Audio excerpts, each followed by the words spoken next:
అందరికి నమస్తే. ముఖ్యమంత్రి రేవంత్ రెడ్డి గారు వార్నింగ్ ఇచ్చిండ్రు. ఎవరికి వార్నింగ్ ఇచ్చినంటే మూసీ నది పరివాహక ప్రాంత ప్రజలకు అది వార్నింగ్. తర్వాత ఇంకొక వార్నింగ్ కూడా ఇచ్చిండ్రు. అది మంచి వార్నింగే, కాకపోతే అది అమలు చేయరు. ఏంటంటే ఈ లేక్ వ్యూ ఫామ్ హౌజులు హిమాయత్ సాగర్, ఉస్మాన్ సాగర్, ఈ రెండు సాగర్లకు ఆనుకొని లేక్ వ్యూ అని ఫామ్ హౌజులు కట్టుకున్నారు కదా. ఆ ఫామ్ హౌజుల నుంచి వచ్చే నీరంతా పేదలు తాగుతున్నారని చెప్పి కామెంట్ చేసిండు. ఇది ఇప్పుడు కాదు, అంతకుముందు కూడా కామెంట్ చేసిండు, కానీ ఇప్పటిదాకా ఒక ఫామ్ హౌస్ కూడా గెలకలే. కానీ మూసీ విషయంలో మాత్రం చాలా ఫార్వర్డ్గా ముందుకు పోతున్నట్టుగా కనిపిస్తుంది. అయితే ఏం మాట్లాడిండ్రు, నిన్న హైడ్రా పోలీస్ స్టేషన్ ఓపెనింగ్ సందర్భంగా ఆయన కొన్ని కామెంట్స్ చేసిండు. మళ్ళీ ఒకసారి మూసీ నది పరివాహక ప్రాంత ప్రజల గజగజ వణుకుతున్నారు. మళ్ళీ ఏంది ఇది, పైసలు లేవన్నారు, ఏం లేవన్నారు, మళ్ళీ స్టార్ట్ చేస్తారా, ఇంకా మళ్ళీ మా ఇంట్లో కొట్టేస్తారా? నిజంగా కూడా అండర్ గ్రౌండ్లో చాలా వర్క్ జరుగుతుంది. అండర్ గ్రౌండ్లో మూసీ ప్రక్షాళన, మూసీ బ్యూటిఫికేషన్, గవర్నమెంట్ అంటున్న మాట మూసీ బ్యూటిఫికేషన్. మూసీ ప్రక్షాళన చేస్తే ఎవరికి ఇబ్బంది ఉండదు. అసలు ఏం చేస్తుంది గవర్నమెంట్?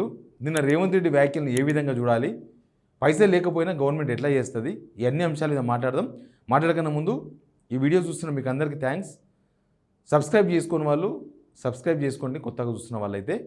ఇక సబ్జెక్ట్లోకి పోతే, హైడ్రా పోలీస్ స్టేషన్ ఓపెనింగ్ చేసిండ్రు. దీనికి సంబంధించిన వీడియో మన ఛానల్లోనే నిన్ననే మనం పోస్ట్ చేసినాం. అయితే ఏమన్నారంటే, ఎవరేమనుకున్నా, ఎంతమంది వ్యతిరేకించినా సరే ఆక్రమణదారులను నిర్మూలిస్తామని, మూసీ ప్రక్షాళన తప్పకుండా చేస్తామని ముఖ్యమంత్రి రేవంత్ రెడ్డి అన్నారు. ఫస్ట్ పాయింట్ ఏమో ఆక్రమణదారులను నిర్మూలిస్తాం. నిజంగానే అక్రమదారులను నిర్మూలించాలంటే ప్రభుత్వం చాలా ఇప్పటికీ నిర్మూలించడం కాదు, పెద్ద పెద్దలను వదిలేసి చిన్నోళ్ళని పట్టుకున్నారు. పేద మధ్యతరగతి ప్రజల జీవితాలను ఆగం చేసింది. ఇప్పుడేంది, జంట జలాశయాల్లోని చుట్టూ ఉన్న ఫామ్ హౌజుల నుంచి మురుగునీరు వచ్చి ఇవన్నీ కూడా బస్తీలకు, హైదరాబాద్ ప్రజలకు వస్తున్నాయంట. హైదరాబాద్ ప్రజలు ఈ నీళ్ళు తాగుతున్నారు. నాలాలపైన వరద నీరు ప్రవహిస్తున్న నాలాలపైన ఇల్లు, అపార్ట్మెంట్లు వెలిచినాయి. అట్లాంటి వాళ్ళందరికీ హైదరాబాద్ పట్టుకుందని పేర్కొన్నారు. అలాంటి దానిలో ఇప్పుడు అపార్ట్మెంట్లో ఉన్న పొలిటీషియన్స్ ఉన్నారా? దానిలో ఉన్న సామాన్య జనమే. దానికి పర్మిషన్ ఇచ్చింది వీళ్ళే, గవర్నమెంట్లో ఏదో గవర్నమెంట్ ఇదే ఆఫీసర్లు ఇచ్చిండ్రు. ఇప్పటిదాకా ఒక ఫామ్ హౌస్ ముట్టుకోలే, కనీసం ఫామ్ హౌస్లకు నోటీస్ కూడా ఇవ్వలే. వీళ్ళకి తెలిసి కళ్ళ ముందు కనిపిస్తున్న వీళ్ళ అన్న తిరుపతి రెడ్డి ఇల్లు కూల్చలే. అక్కడ అక్బరుద్దీన్ ఓవైసీ వాళ్ళ కాలేజీ, ఎండాకాలంలో కాలేజీ అయిపోతుంది కదా, సెలవులు ఇస్తారు కదా, అప్పుడు కూలగొడతామన్నారు. ఇప్పుడు సెలవులు వచ్చినాయి, ఇప్పటిదాకా నోటీసులు ఇవ్వలే, కూలగొట్టలే. ఇట్లా పెద్ద పెద్దోళ్ళు చాలా, మొత్తం 99% కాదు, 99.9999% పెద్దోళ్ళ ఇళ్లకు, పెద్దోళ్ళ ఫామ్ హౌస్లకు ఎవరికి అసలు నోటీసులు ఇవ్వలే. ఒక్క ఫామ్ హౌస్ కూడా కూలగొట్టలే. కానీ మూసీ విషయంలో మాత్రం గట్టి పట్టుదలతో ఉన్నారంట. మూసీ కోసం చాలా పనులు అవుతున్నాయి గవర్నమెంట్లో. ఒకసారి మూసీ వాళ్ళ గురించి చాలా విషయాలు చెప్పిండు, ఒకసారి మీరు కూడా వినండి. అంత నరకంలో బతకాలని ఏ పేదవాడైనా అనుకుంటాడా?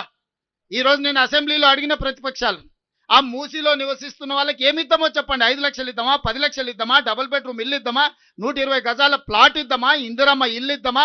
ప్రభుత్వం నుంచి ఒక 10,000 కోట్లు మూసీలో మురికిలో బతుకుతున్న పేదవాళ్ళకు ఒక మంచి జీవితాన్ని నుంచి, ఒక మంచి వాళ్ళ పిల్లలకు మంచి పాఠశాలలు ఇచ్చి, వాళ్ళకి చదువుకోవడానికి వసతులు ఇచ్చి, వాళ్ళకు ఉద్యోగ ఉపాధి అవకాశాలు కల్పిద్దాం.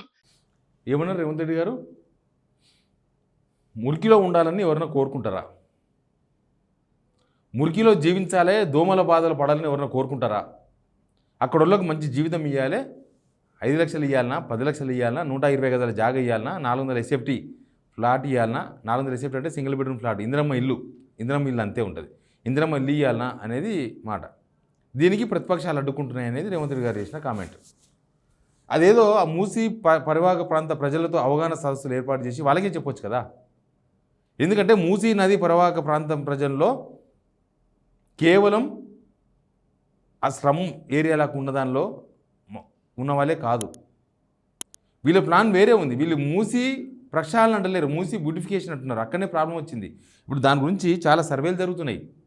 అసలు వీళ్ళు చేసిన సర్వేల గురించి తెలిస్తే ఆ ప్రాంత ప్రజలైతే నిద్ర కూడా పోరు. వీళ్ళు ఏం చేస్తున్నారు మూసీ నది పరివాహక ప్రాంతాల విషయంలో అంటే, ఆఫీసర్స్ మొత్తం సర్వే చేస్తున్నారు. ఏం సర్వే చేస్తున్నారు? ఎక్కడి నుంచి అంటే తెలుసా?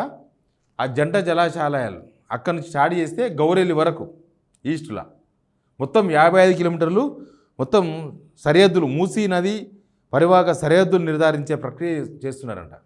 అంటే నీళ్ళు వదిలినప్పుడు బాగా నీళ్ళు వచ్చినప్పుడు ఆ నదులకు ఆ చెరువులకు నీళ్ళు వచ్చినప్పుడు అవి వదిలితే నీళ్ళు ఎక్కడి దాకా వస్తాయి, ఎక్కడి దాకా పోతాయి అని పాత అప్పుడు మూసి స్టార్టింగ్లో మ్యాపులు తీసుకొని అసలు ఎక్కడి దాకా ఉన్నాయి కాలువలు అని చూస్తున్నారంట. అట్లా చూస్తే కూడా నిజంగా మూసీ నది పరివాహక ప్రాంతాల్లో ఉన్న ఏరియాల్లో ఉన్న జనాలకు నష్టం లేదు. అక్కడ ఇక్కడ గోడ పెడతారంట, మంచిదే, పెడితే కూడా ఇబ్బంది లేదు, అంత దాకా అయితే ఎవరికి ఇబ్బంది లేదు. కానీ మొత్తం ఆ పక్క ఈ పక్క దేనికోసం అంటే వాళ్ళు కొన్ని విషయాలు చెప్తున్నారు. సరే ఇన్ఫ్లో అవుట్ఫ్లో ఏముంది చూసి దాన్ని వదిలిస్తే ఇబ్బంది లేదు, రెండు వైపులా రిటర్నింగ్ వాళ్ళు కడితే కూడా ఎవరికి ఇబ్బంది లేదు. దాదాపు 60,000 కోట్ల వ్యయంతో చేపట్టే ఈ ప్రాజెక్టు కన్సల్టెన్సీ పనులను సింగపూర్ చెందిన వాళ్ళకి అప్పగించారు. 60,000 కోట్లు అంట, పైసలే లేవంటుంటారు. మూసి సుందరీకరణ తర్వాత నదిలో స్వచ్ఛమైన నీరు ప్రవహించేలా ఉస్మాన్ సాగర్, హిమాయత్ సాగర్లకు రెండు వైపులా రిటర్నింగ్ వాళ్ళు నిర్మిస్తారంట. ఆ రోజుల్లో సాధారణ రోజుల్లో మూసి ఎంత నీరు ప్రవహించే అవకాశం ఉంది అవన్నీ లెక్కలు వేస్తున్నారంట, అంతవరకు ఇబ్బంది లేదు. కానీ షాపింగ్ మాల్స్ తర్వాత హోటల్స్ ఏంది ప్రభుత్వ నిర్ణయం ఏంటంటే షాపింగ్ మాల్స్ హోటల్స్ అంట. అంటే ఆ కాలువలో ఆ పక్క ఈ పక్క సిమెంట్ గోడలు కట్టేసి రిటర్నింగ్ వాల్స్ కట్టేసి వదిలితేనేమో ప్రకృతి మీద అందరికీ ప్రేమ ఉంటుంది, ప్రేమ ఉన్నట్టే. రేవంత్ రెడ్డి గారు కూడా ప్రేమ ఉంది, ఈ పక్క మూసీ వరకు వస్తే ప్రేమ ఉంటుంది. అదే హైదరాబాద్ యూనివర్సిటీకి పోతేనేమో అక్కడ జింకలు చచ్చిపోని, నెమ్మలు చచ్చిపోని, ప్రకృతి పోని ఏమన్నా కానీ అది మాత్రం అమ్మేయాలంటాడు. అక్కడ అమ్మేయాలంటారు, ఇక్కడనేమో కాపాడాలంటారు.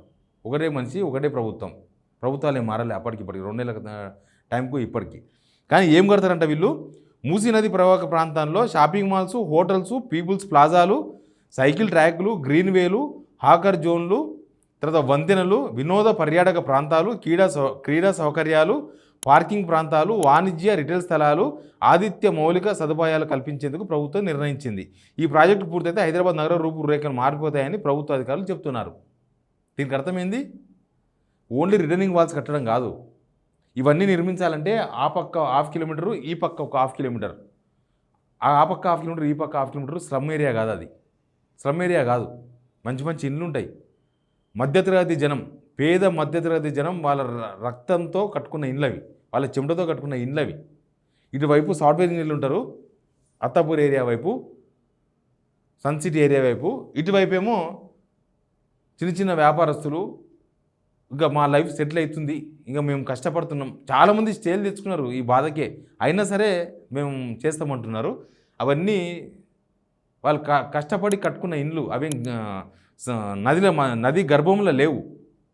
అందుకే రిటర్నింగ్ వాల్స్ అయిపోయిన తర్వాత అటు 1/2 కిలోమీటరు, అటు 1/2 కిలోమీటరు, ఇటు 1/2 కిలోమీటరు అంత చేస్తే తప్ప ఈ బిల్డింగ్స్ అయితే రావు. హోటల్స్ అయితే ఆ నది లోపల కట్టలేరు కదా, ఆ నది గర్భంలో పార్కింగ్ ప్లేసులు కట్టలేరు కదా, నదీ గర్భంలో క్రీడా సౌకర్యాలు కల్పించలేరు కదా, నదీ గర్భంలో వీళ్ళు వినోద పర్యాటక ప్రాంతాలు సృష్టించలేరు కదా, సినిమా థియేటర్స్ పెట్టలేరు కదా, ఏదో తెరలు పెట్టలేరు కదా. అవన్నీ పక్కన పెట్టాల్సిందే, రిటర్నింగ్ వాల్స్ పక్కన. దానికి కావాల్సింది జాగలు కావాలంటే ఆ ఇండ్లు కూలగొట్టాలి. కూలగొట్టేసి వాళ్ళకి ఏమి ఇస్తారని చెప్పిండ్రు, ఇందిరమ్మ ఇల్లు ఇస్తా అంటే. ఇందిరమ్మ ఇల్లు అంటే ఏమనుకుంటున్నారంటే వీళ్ళు ఏదో భవంతులు అనుకుంటున్నారు. ఒక్క లీడర్, కనీసం గల్లీ లీడర్ అయినా ఇందిరమ్మ ఇళ్ళలో ఉంటుండా? అసలే ఎవరు ఉండలేరు కదా. ఒక్క పేదోడైనా, కనీసం పేదోళ్ళు ఏంటంటే ఇంకా ఒక హాల్ట్ కోసం ఇందిరమ్మ ఇల్లులో ఉండాలి. కనీసం డబుల్ బెడ్రూమ్ ఇల్లు అన్నా కొద్దిసేపు ఉండడానికి అవకాశం ఉంటుంది. కానీ ఇందిరమ్మ ఇల్లు అంటే 400 ఎస్ఎఫ్టీ ఇల్లు, సింగిల్ బెడ్రూమే, చాలా చిన్న చిన్న రూమ్లు ఉంటాయి. వాళ్ళకి ఇస్తారంట, 10,000 కోట్లు పెడతారంట. అసలు మొన్ననేమో పైసలు లేవు, ఎవరు నమ్ముతలేడు, చెప్పుల దొంగలాగా చూస్తున్నారన్నారు. ఇప్పుడేమో 10,000 కోట్లు అయినా సరే పెడదాం మూసీకి అంటున్నాడు. మరి ఎక్కడి నుంచి వస్తే 10,000 కోట్లు? ఆ ప్రైవేట్ ఆర్గనైజేషన్స్కి ఇవ్వాలి, వాళ్ళ దగ్గర నుంచి డబ్బులు తేవాలి, వీళ్ళకి ఇవ్వాలి.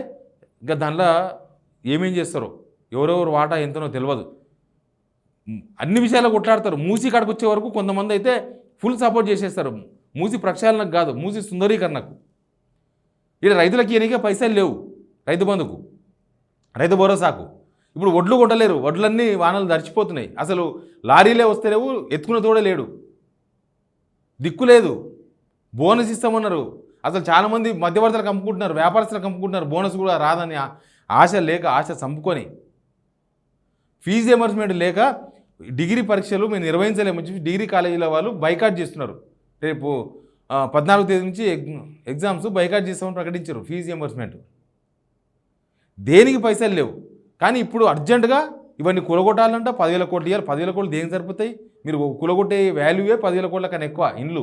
దానికన్నా మీరు డబల్ త్రిబుల్ ఇవ్వాలి, ఒక 30,000-40,000 కోట్లు ఇవ్వాలి. అవన్నీ ఎడికెళ్ళి తీసుకొస్తారు అంటే ఎడిదిరిగి బిజినెస్ చేయాలన్నమాట. మీరు పరిపాలించేది ఇక్కడ ప్రజల సంక్షేమం కోసం పరిపాలిస్తున్నారా, లేకపోతే వ్యాపారాలు చేసుకోనికే పరిపాలిస్తున్నారా? మొన్న ఎవరు అన్నారు రేవంత్ రెడ్డి రిచ్, మంత్రులంతా రిచ్ అయిపోయినరు, తెలంగాణ పేదదైపోయిందని. తెలంగాణ పేదదైంది, తెలంగాణ ప్రజలందరినీ పేదోళ్ళని చేయడానికి ప్రయత్నం చేస్తున్నట్టుగా అనిపిస్తుంది. అంటే మంచి బతికేతోళ్ళని తీసుకొచ్చి రోడ్డు మీద పడేస్తున్నాడు. ఒక ఇల్లు కట్టుకొని ఫ్యామిలీతోనో గూడు కట్టుకొని ఇది మా ఇల్లు అని చెప్పుకునే తోళ్ళకు వాళ్ళ ఆత్మగౌరవం లేకుండా, మా ఇల్లు అని చెప్పుకోనికి లేకుండా వాళ్ళని తీసుకుపోయి చెట్టుకోని పుట్టకోరు చేయడం అంట. ఇంకా సావలే, పైసలు లేకపోయినా సావలే, బిజినెస్ చేయాలని అంటున్నారు. పైసలు లేకపోయినా బిజినెస్ చేయాలన్నమాట. బిజినెస్ చేస్తేనే 4 పైసలు వస్తాయి. సంపాదించేతోడు సంపాదిస్తేనే ఉండాలి. మీకు రకరకాల పైసలు రావాలి రాజకీయ నాయకులకి.